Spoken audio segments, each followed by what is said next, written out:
2020-ci ilin 44 günlük müharibəsində Nikol Paşinyanın həyat yoldaşı Anna Akopyanın iştirak etdiyi əməliyyatlarla bağlı şok faktlar ortaya çıxıb.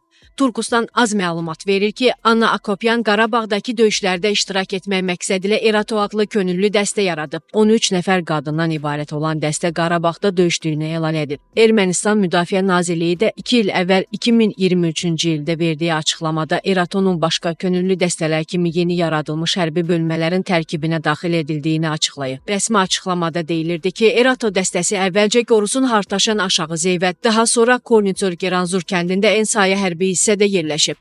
Nikol Paşinyan da 2021-ci ildə bildirmişdi ki, həyat yoldaşının yaratdığı dəstə Gorusda səngərlərdə xidmət edib. Müharibədən sonra verilən açıqlamalardan məlum olur ki, Anna Akopyanın dəstəsi Qarabağda olmayıb, Zəngəzurda sərhəd bölgəsində fəaliyyət göstərib və Ermənistan ərazisindən Azərbaycan ordusunun bölmələrinə zərbələrin endirilməsi fəaliyyətlərini yerinə yetiriblər. Ancaq Ermənistan mediası indi aşkar edib ki, Akopyan və dəstəsi ümumiyyətlə döyüşlərin getdiyi heç bir ərazidə olmayıb. Dəstə üçün Gorusda süni səngər qazılıb və orada döyüş əməliyyatlarında iştiraka dair səhnələr oynanılıb. Dəstənin üzvü Arsene Minasyanın mayın 3-də verdiyi açıqlamada bu kontekstdə diqqət çəkir. Minasyan deyib ki, təlimlər bitdikdən sonra mövqelərə çıxmaq əmri gəldi. Bu, Şuşanın təslim olmasından 4-5 gün öncə idi. Yanımızda can güdənlərimiz vardı. Anna Akopyanın təhlükəsizliyi daim təmin edilirdi. Borustan 30-40 dəqiqə getdikdən sonra Tey kəndinə çatdıq. Cəbhə xətti değildi. Bizə radio verdilər. Onunla ancaq kənd başçısı ilə əlaqə saxlaya bilərdik.